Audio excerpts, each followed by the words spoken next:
करा चुके हैं आप लोगों के लिए सुबह की 20 शाम की 50 ताज़ा और बड़ी खबरें हैं। बताएंगे दोस्तों आखिरकार कैसे प्रधानमंत्री नरेंद्र मोदी के ऊपर फट पड़े राहुल गांधी, कहाँ मोदी का असली परिवार अडानी और अंबानी।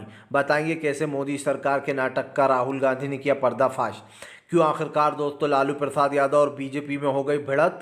जी है, लालू और मोदी आमने सामने। आखिरकार क्यों दोस्तों अखिलेश यादव ने कहा हमारे पास बहुत सारे वजीर हैं, हम किसी को भी उतारें। और कैसे दोस्तों जो है बीजेपी की बढ़ गई मुश्किलें, एक के बाद एक विधायक बीजेपी को लौटा रहे हैं टिकट। कैसे बीजेपी के नेताओं की रंगरलियां आ रही हैं सामने। तमाम मुद्दों पर बात, लेकिन उससे पहले अगर आपने अब तक हमारे चैनल को सब्सक्राइब नहीं किया जल्दी से कर लीजिए। पास में घंटी आएगी, इसको भी दबाइए ताकि हर वीडियो की अपडेट आप तक पहुंच पाए। दरअसल दोस्तों आपको बताते चले बीजेपी की बढ़ गई मुश्किलें। दोस्तों भारतीय जनता पार्टी के ऊपर हमलावर हुए राहुल गांधी। दरअसल दोस्तों कल प्रधानमंत्री ने एक नाटक किया। उस नाटक में प्रधानमंत्री भावुक होकर कहते हैं कि अरे मैं तो बहुत दुखी हूँ, मेरे परिवार पर सवाल उठाया जा रहा है कि मेरा कोई परिवार नहीं है। अब दोस्तों प्रधानमंत्री को कौन से शब्द का कैसे फ़ायदा उठाना ये प्रधानमंत्री अच्छे से जानते हैं, लोगों को इमोशनल ब्लैकमेल करना। जबकि दोस्तों आप समझिए ये बात प्रधानमंत्री करते हैं जगह जगह जाकर कि ये पार्टी परिवारवाद फैला रही है। तो इस बात के ऊपर लालू प्रसाद यादव ने कहा था कि मोदी की कोई संतान क्यों नहीं है, क्योंकि उनको परिवार का मतलब ही नहीं पता है, उन्हें पता ही नहीं कि परिवार क्या होता है। इसीलिए दोस्तों कल प्रधानमंत्री ने दाव खेला, जिसके बाद राहुल गांधी हमलावर हो गए। राहुल ने कहा कि मोदी का असली परिवार, जी हाँ, जिसमें राहुल गांधी ने एक तस्वीर शेयर की और उसमें आपको बताते चले अडानी और अंबानी के साथ प्रधानमंत्री दिखाई दे रहे थे। आपको बताते चले सीधी सी बात यह है दोस्तों, परिवारवाद पर राहुल गांधी ने पीएम मोदी को जमकर घेरा। अडानी अंबानी देश लूट रहा है, मोदी का असली परिवार किसान जो है कर्जदार, युवा बेरोजगार, मजदूर लाचार। इस तरीके से राहुल गांधी ने पीएम को जमकर घेर लिया। आपको बताते चले दोस्तों फिलहाल बीजेपी की बढ़ गई मुश्किलें। जी हाँ, बीजेपी के टिकट लौटा रहा है दोस्तों बीजेपी के ही नेता। सबसे पहले दोस्तों पवन सिंह ने टिकट लौटा दिया। अब बीजेपी के एक और सांसद हैं दोस्तों जिनका अश्लील वीडियो वायरल होने के बाद भाजपा के प्रत्याशी मैदान छोड़कर भाग गए, उपेंद्र रावत। दरअसल आपको बताते चले कल इनका एक यंग लड़की, विदेशी यंग लड़की के साथ एक अश्लील वीडियो सोशल मीडिया पर वायरल हो गया, जिसके बाद महाशय जो है वो टिकट लौटाकर भाग लिए। इनका कहना है कि अब मैं जब तक चुनाव नहीं लड़ूंगा जब तक कि मैं बेगुनाह साबित नहीं हो जाता। दरअसल दोस्तों बीजेपी को एक के बाद एक झटके लग रहा है, लोग सोच रहे हैं ये हो क्या रहा है। बीजेपी के टिकट पर कोई चुनाव नहीं लड़ना पा रहा है, एक के बाद एक टिकट बहुत सारे लोग वापस कर रहे हैं। जिन्हें टिकट नहीं मिला है दोस्तों वो टिकट लेना चाह रहे हैं। सबसे बड़ी बात यह है कि इस वक्त बीजेपी दोस्तों सबसे बड़ी मुसीबत में घिर चुकी है, क्योंकि ममता बनर्जी से डरकर पवन सिंह ने पहले ही अपना टिकट लौटा दिया कि वो पश्चिम बंगाल से चुनाव नहीं लड़ पाएंगे। अब इधर दूसरी तरफ उपेंद्र, ये जिनका अश्लील वीडियो वायरल हो रहा है, उपेंद्र रावत, इन्होंने भी टिकट लौटा दिया है। तो सीधी सी बात ये है दोस्तों कि बीजेपी में घमासान मचा हुआ है। जो लोग 400 का दावा कर रहे हैं उनके लिए दोस्तों 250 सीटें लाना भी मुश्किल होने वाला है। आपको बताते चले दोस्तों प्रधानमंत्री नरेंद्र मोदी के ऊपर फट पड़े अखिलेश यादव। अखिलेश बोले हमारे पास बहुत सारे वजीर हैं, हम जिसे चाहे उसे चांस देंगे। आपको बताते चले अखिलेश यादव ने कहा कि इस बार पीडीए दिखा देगा लोगों को कि वो दलित, पिछड़ों और आदिवासियों के साथ है। अखिलेश ने कहा कि जो लोग दलित, पिछड़ों और आदिवासियों को खास कर मान सम्मान नहीं देते, उनको उनका हक नहीं देते, हम उन्हें उनका हक दिलाकर रहेंगे। अखिलेश ने कहा कि ये लोकसभा चुनाव की लड़ाई बताएगी कि कौन कितना मजबूत है। अखिलेश यादव ने कहा कि लोकसभा में जनता हमारा साथ देगी, हमें जनता पर पूरा भरोसा है। आपको बताते चले दोस्तों एक तरफ देश क्या लुटता, सीधी सी बात है, लुटता संविधान है, तो दूसरी तरफ दोस्तों बीजेपी का हिंदुत्व का बुना हुआ जाल है। इन दो चीज़ों में से आपको चुनना है कि आप देश के लुटते हुए लोकतंत्र को बचाना चाहोगे, जहां पर दलित छात्रों को गोली मार दी जाती है, सिर्फ बाबा साहब अम्बेडकर की वो लगा रहे होते हैं वोट तो गोली मार दी जाती है, या फिर दलितों को दोस्तों घोड़े पर से उतार कर फेंक दिया जाता है, उनके ऊपर आदिवासी पिछड़ों के ऊपर अत्याचार किए जाते हैं। एक ऐसा समाज चाहते हो आप, या एक ऐसा समाज चाहते हो जहाँ पर दोस्तों सबको एक जैसा हक मिले, जो हमारे बाबा साहब अम्बेडकर ने लिखा था संविधान, और संविधान को मानते हो या फिर नहीं। सीधी सी बात है, अब देश तय करेगा दोस्तों, देश की जनता तय करेगी कि वो हिंदुत्व के साथ जाना चाहती है या फिर देश के संविधान के साथ। सीधी सी बात कहूँगा दोस्तों, आधे से ज़्यादा हिंदू भाई ऐसे हैं जो बीजेपी के हिंदुत्व के जाल में फंसे हुए हैं। मैं ये नहीं कहूँगा कि वह हमेशा के लिए हैं, लेकिन दोस्तों अभी फ़िलहाल उनके ऊपर हैंगओवर चढ़ चुका है बीजेपी का। उन्हें ऐसा लगता है कि बीजेपी हिंदुत्व की रक्षा कर रही है, जबकि दोस्तों बीजेपी सिर्फ अपनी रक्षा कर रही है, अपने पेट पाल रही है और अपनी तिजोरियां भर रही है। आपको बताते चले दोस्तों, फिलहाल महाराष्ट्र में टूटने की कगार पर एनडीए गठबंधन, बीजेपी में मचा घमासान, सीट शेयरिंग को लेकर शिंदे, पवार और बीजेपी गुटभिड़े आपस में। दरअसल दोस्तों गृह मंत्री इतनी ज़्यादा फूट पड़ गई कि गृह मंत्री अमित शाह को अचानक महाराष्ट्र में आना पड़ा। अब गृह मंत्री अमित शाह और बीजेपी ये कह रही है कि अरे वो तो हम जो है रणनीति बनाने के लिए आए हैं कि आगे क्या करना है, जबकि अंदर की खबर ये है दोस्तों कि महाराष्ट्र में सीट शेयरिंग यानी कि 195 सीट के प्रत्याशी घोषित होने के बाद महाराष्ट्र में घमासान मच गया, जिसके बाद खास करके अमित शाह को ये डर लग रहा है अब कि कहीं एनडीए का गठबंधन टूट ना जाए। जो लोग दोस्तों दूसरे को टारगेट कर रहे थे, कल तक ये कह रहे थे देखो इस गठबंधन में तो टूट मच गई, लेकिन दोस्तों अब तमाम गोदी मीडिया चुप बैठी हुई है। बस एक दो चैनल ही हैं जो ये सब कुछ बता रहे हैं, लेकिन ज़्यादातर जो मीडिया है वो चुप बैठी हुई है, क्योंकि जाहिर सी बात है जब बीजेपी में टूट मचती है तो गोदी मीडिया अपने मुंह पर टेप लगा के बैठ जाती है। अगर यही काम इंडिया गठबंधन में होता है तो गोदी मीडिया छाती ठोक ठोक कर कहती है देखो इंडिया गठबंधन में तो अभी से ही लड़ाइयाँ हो रही हैं, सीट शेयरिंग पर हो रही हैं, ये नेता छोड़ के जा रहा है। लेकिन कल दोस्तों बीजेपी के बड़े नेता सपा में शामिल होगा, किसी मीडिया ने नहीं बताया। कल ही दोस्तों एनडीए में कैसी बगावत मची हुई है, जगह जगह सीट शेयरिंग को लेकर कैसे प्रज्ञा सिंह ठाकुर समेत तमाम लोगों ने बीजेपी के खिलाफ मोर्चा खोल रखा है। ये सारी बातें मीडिया से गायब की जा रही ताकि एनडीए की जो छवि है वो बिगड़े ना, लेकिन इंडिया की छवि बिगाड़ने में पूरी गोदी मीडिया लगी रहती है दोस्तों। इंडिया में बहुत सारे दूल्हा हैं, किसके सर सेहरा सजेगा, कौन पीएम बनेगा, क्यों इंडिया गठबंधन में अब तक सीट शेयरिंग नहीं हुई, क्यों ये लोग आपस में लड़ रहे हैं, इस तरीके की बातें की जाती हैं। लेकिन जब बात बीजेपी के गठबंधन एनडीए की आती है तो पूरी गोदी मीडिया अपने मुंह में दही जमा कर बैठ जाती है, क्योंकि जाहिर सी बात है मोदी सरकार के नाम की चूड़ियाँ जो पहन रखी हैं हाथों में, कैसे बोला जाएगा। आपको बताते चले दोस्तों एक बार फिर से मच गया घमासान। जी हाँ, दरअसल आपको बताते चले आरएलडी के जब बीजेपी में शामिल होने पर भड़के किसान नेता राकेश टिकैत, कहा तानाशाह अपने हिसाब से देश को चलाने की कोशिश कर रहा है। दरअसल दोस्तों आपको बताते चले आरएलडी यानी कि जयंत चौधरी के जाने के ऊपर किसान भड़के हुए हैं। किसानों का कहना है कि जयंत चौधरी को उल्टे पैर दौड़ाएंगे वो लोग। आपको बताते चले कि आरएलडी को 2 सीटें मिली हैं बिजनौर से, और दोनों सीटों पर आरएलडी ने अपने प्रत्याशी उतार दिए हैं। लेकिन सबसे बड़ी बात दोस्तों, आरएलडी को कौन चुनेगा, कोई चुन सकता है क्या? क्योंकि दोस्तों जिस इंसान ने किसानों को धोखा दिया हो, अभी एक हफ्ते 1 महीने पहले तक जो आरएलडी दोस्तों लगातार किसानों का साथ दे रही थी और कह रही थी हम तो किसानों के साथ हैं, किसान बहुत अच्छा काम कर रहे हैं और बीजेपी को हम जीतने नहीं देंगे, तमाम बातें की जा रही थी। लेकिन जैसे ही बीजेपी ने थोड़े से दोस्तों टुकड़े फेंके तो जो है यहाँ पर आप समझिए पहुँच गए वहीं पर।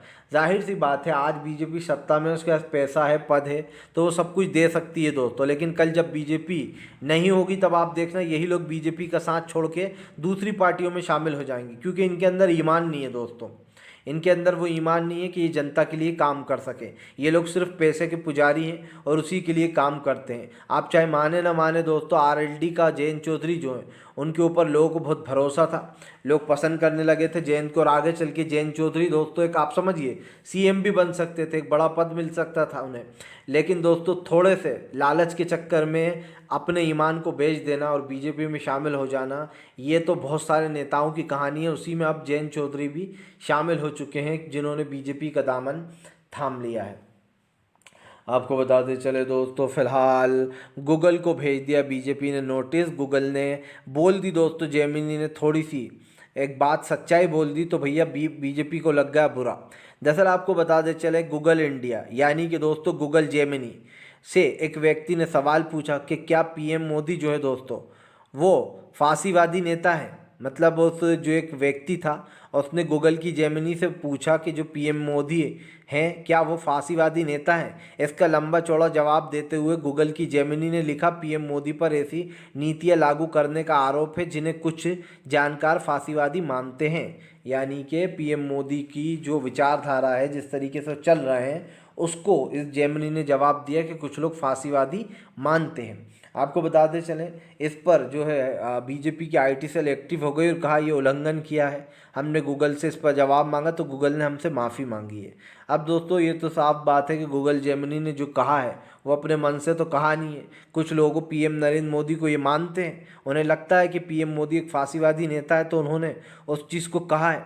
हालांकि वो हमारे देश के प्रधानमंत्री हैं। हम नहीं चाहते कि उनके बारे में दोस्तों ऐसी बातें हों, क्योंकि जाहिर सी बात है पीएम जो भी हमारे देश का पीएम है हमें उसकी रिस्पेक्ट करना चाहिए। भले ही हमें उनकी नीतियाँ पसंद नहीं है दोस्तों, काम पसंद नहीं है, लेकिन अगर कोई ऐसा बोलेगा तो ये भी हमें अच्छा नहीं लगेगा।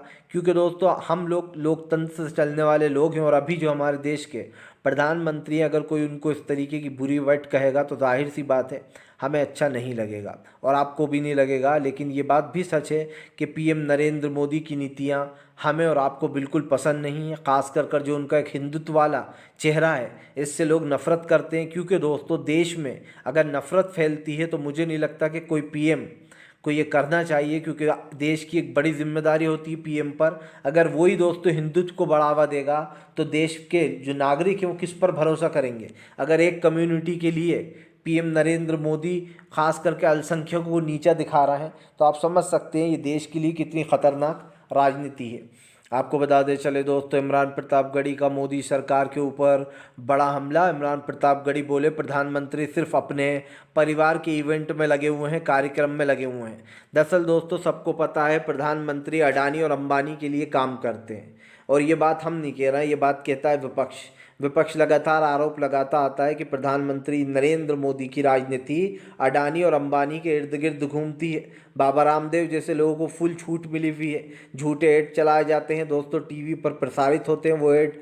और बाबा रामदेव के कई प्रोडक्ट अब तक पकड़े जा चुके हैं जिसमें कई बड़े घोटाले निकले हैं, लेकिन उसके बाद भी नरेंद्र मोदी की सरकार ने दोस्तों अब तक कोई एक्शन नहीं लिया। अब प्रधानमंत्री खड़े होकर ये तो कह सकते हैं कि ये पूरे देश के लोग मेरा परिवार है, लेकिन प्रधानमंत्री जी ललित मोदी आपका परिवार है क्या? अडानी आपका परिवार है क्या? अंबानी आपका परिवार है क्या? दोस्तों जितने भी लोग, विजय माल्या, ललित मोदी, नीरव मोदी, जो लोग पैसे लेकर भाग गए देश का करोड़ों रुपए बैंक डुबाकर, क्या वो भी प्रधानमंत्री का परिवार था? ये सवाल हमने नहीं पूछा, ये सवाल पूछा था राहुल गांधी ने, जिसका जवाब आज तक नहीं मिला। और अभी भी राहुल गांधी ने कल यही बात पूछी है कि प्रधानमंत्री का असली परिवार जो है ललित मोदी, नीरव मोदी तमाम लोग दोस्तों जो पैसा लेकर देश का भाग गए और भी बड़े बड़े कांडी, और इनको पैसा दिलाने में किसका हाथ था ये सब जानते हैं।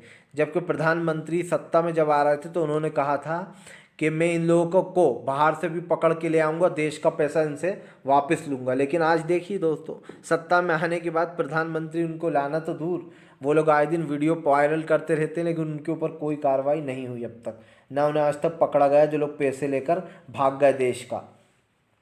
आपको बताते चले दोस्तों, दरअसल आपको बताते चले दोस्तों, भारतीय जनता पार्टी में मचा घमासान, संजय रावत ने लिए मज़े। दरअसल संजय रावत का कहना है कि जो बीजेपी इंडिया गठबंधन पर सवाल उठा रही थी उसके एनडीए में ही फूट मची हुई है। संजय रावत ने कहा कि बीजेपी के एनडीए में टूट मची हुई है। महाराष्ट्र से लेकर तमाम जगहों पर बीजेपी के टिकट बांटने पर कई लोग नाराज़ हो गए। दरअसल दोस्तों कई लोगों को लोकसभा का टिकट नहीं मिला, जिसके ऊपर वो लोग भड़के हुए हैं। प्रधानमंत्री जो बड़े बड़े दावे करते हैं कि हमारे इसमें कोई टूट नहीं है या फिर कोई पार्टी में कलेजी है, वो बार बार सामने आ ही जाती है। बीजेपी के कई नेता इधर से छोड़कर उधर ज्वाइन कर लेते हैं। अब दोस्तों सीधी सी बात यह है कि लोकसभा से पहले ही बीजेपी में घमासान मचा हुआ है। जो लोग दोस्तों 400 की पार की बात कर रहे थे या 400 का दावा कर रहे थे, उनकी पोल खुलने जा रही है। सीधी सी बात यह दोस्तों के बहुमत का आंकड़ा इंडिया गठबंधन छू लेगा और बीजेपी पीछे रहेगी। इसका सबसे बड़ा रीज़न ये है दोस्तों कि इंडिया गठबंधन अपने वोटों को बचाने में लग गया है। इंडिया गठबंधन ने एक बहुत ही बेहतरीन रणनीति बनाई है कि कैसे दोस्तों इन वोटों को पाया जाए। सबसे बड़ी बात ये दोस्तों, जनता को एक नया विकल्प चाहिए रहता है और वो विकल्प जो है यहाँ पर देश की जनता को मिलने वाला है। मुझे एक चीज़ समझ में आ रही है दोस्तों, इस वक्त प्रधानमंत्री से लेकर तो तमाम बीजेपी नेताओं में इसी चीज़ की चर्चा हो रही है कि आखिरकार आगे क्या होगा। क्योंकि दोस्तों 400 का दावा करना तो बहुत आसान है, लेकिन रियलिटी इसकी कुछ और है। आज 10 साल में मोदी सरकार के ख़िलाफ़ दोस्तों कई बड़ा साम्राज्य खड़ा हो चुका है विरोधियों का। क्योंकि इसका सबसे बड़ा रीज़न ये है, आपने जनता के लिए क्या किया इन 10 सालों में। महंगाई बढ़ती जा रही है दोस्तों। जो लोग कहते हैं कि प्रधानमंत्री के आने के बाद कमाई बढ़ी है, तो वो लोग ये भी सोच ले दोस्तों कि कांग्रेस के ज़माने में कितना सस्ता सामान था। 400 रुपये की थी सिर्फ एलपीजी, आज 1000-1200 रुपये की हो गई। और कांग्रेस के ज़माने में जो 1 रुपये में सामान इतना सस्ता मिल जाता था दोस्तों, आज उस सामान की कीमत 10 रुपये। तो आप समझ लीजिए कि आप कितना लूट रही है सरकार आपसे और दे कितना रही है।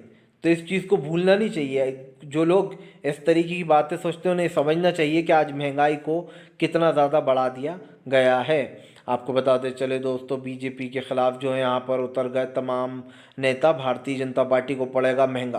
दरअसल आपको बताते चले दोस्तों, प्रधानमंत्री नरेंद्र मोदी के खिलाफ जमकर बरसते हुए नजर आए हैं किसान नेता राकेश टिकैत। राकेश टिकैत ने भाजपा को जमकर घेर लिया। राकेश टिकैत का कहना है कि फिलहाल बीजेपी और तमाम देश के लोग जो हैं वो किसानों को दबाने की कोशिश कर रही हैं, जो बीजेपी के साथी हैं, सहयोगी हैं, लेकिन किसान डरेगा नहीं। राकेश टिकैत ने कहा कि किसान अपना हक लेना जानता है और हम सड़कों पर उतरेंगे और अपना हक लेकर रहेंगे। दरअसल दोस्तों आपको बताते चलें, एक बार फिर से किसान नेता राकेश टिकैत ने सरकार को चेतावनी दी है कि वो आने वाले समय में आंदोलन करेंगे। आपको बता दें, किसान बहुत जल्दी फिर से दिल्ली कूच करने वाले। राकेश टिकैत ने ऐलान कर दिया कि अब उनका संयुक्त मोर्चा दिल्ली कूच करेगा। दरअसल दोस्तों आपको बताते चले, राकेश टिकैत के ऐलान के बाद घमासान मच गया, क्योंकि राकेश टिकैत ने तो साफ कर दिया है कि वो किसानों के लिए जो लड़ाई लड़ रहा है इसमें अब वो दोस्तों दिल्ली जाएंगे। आपको बताते चलें, अब फिर से एक बार सरकार और किसानों के बीच में घमासान मचेगा, क्योंकि किसान ने साफ कह दिया है कि वो दिल्ली कूच करने वाले। यानी कि दोस्तों बीजेपी की टेंशन फिर से चरम पर पहुंचने वाली है। जिन लोगों ने अब तक दिल्ली जाने की बातें कही थी उनके लिए बैरिकेडिंग, कीलें, दीवारें, तमाम चीज़ें खड़ी की गई थी।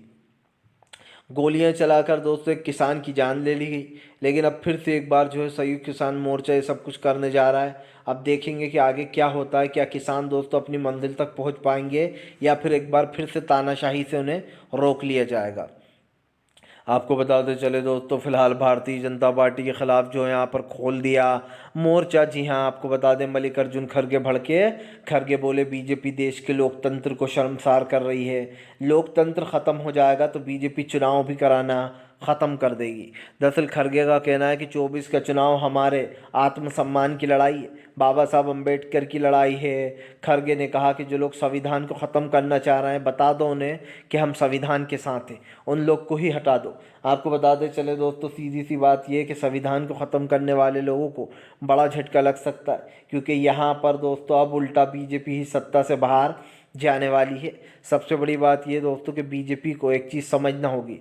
आज देश में भाईचारा ख़त्म कर कर, लोकतंत्र को ख़त्म कर कर कई चीज़ें की जा रही हैं, लेकिन देश का संविधान ये कहता है दोस्तों कि बीजेपी पूरी तरीके से फंस चुकी है। प्रधानमंत्री से लेकर बीजेपी के बड़े दिग्गज नेता जो हैं दोस्तों, उनकी उल्टी गिनती शुरू हो चुकी है। और दोस्तों इस बात को झुटलाया नहीं जा सकता कि फ़िलहाल भारतीय जनता पार्टी जो है वो कई चीज़ें ऐसी हैं जिस पर कहीं ना कहीं ये सब कुछ है। तो आप ये समझ सकते हैं कि आज देश की नीतियाँ किस विचारधारा के साथ चल रही हैं। विचारधारा क्या है, कैसे देश में दोस्तों लोगों को खास कर एक दूसरे खिलाफ किया जा रहा है। इसी को लेकर जमकर खड़गे ने भड़ास निकाली और कहा कि राहुल गांधी देश को जोड़ने निकले, लेकिन बीजेपी देश को तोड़ने का काम कर रही है। ये तमाम चीज़ें बोली गई हैं। आपको बताते चले दोस्तों, फिलहाल भारतीय जनता पार्टी के ऊपर हमलावर हो गए दोस्तों जो है यहाँ पर अरविंद केजरीवाल बोले फिलहाल बीजेपी एक बार फिर से उनके नेताओं को दोस्तों तोड़ने का काम कर रही है। उनका कहना है कि बीजेपी की सिर्फ एक ही कहानी है, इधर उधर से तोड़ जोड़ करो और अपनी पार्टी में ले आओ। आपको बताते चलें, लगातार दोस्तों केजरीवाल ये आरोप लगाते हैं कि फ़िलहाल बीजेपी जो है उनके एमएलए ख़रीदने की कोशिश करती है, लेकिन दोस्तों केजरीवाल के एमएलए बिकते नहीं। हालांकि कुछ बिक भी जाते हैं, लेकिन केजरीवाल कहते हैं कि उनकी सरकार उसी तरीके से मजबूती से है जैसे थी। आपको बताते चलें, कई चीज़ें ऐसी हैं जो बीजेपी बुरी तरीके से फंस गई है। केजरीवाल ने साफ कर दिया है कि फ़िलहाल बीजेपी के तमाम दिग्गज नेता बुरी तरीके से फंस चुके हैं। फिलहाल दोस्तों, अगर आपको हमारा वीडियो अच्छा लगे तो इसको लाइक करें, चैनल पर पहली बार आएँ सब्सक्राइब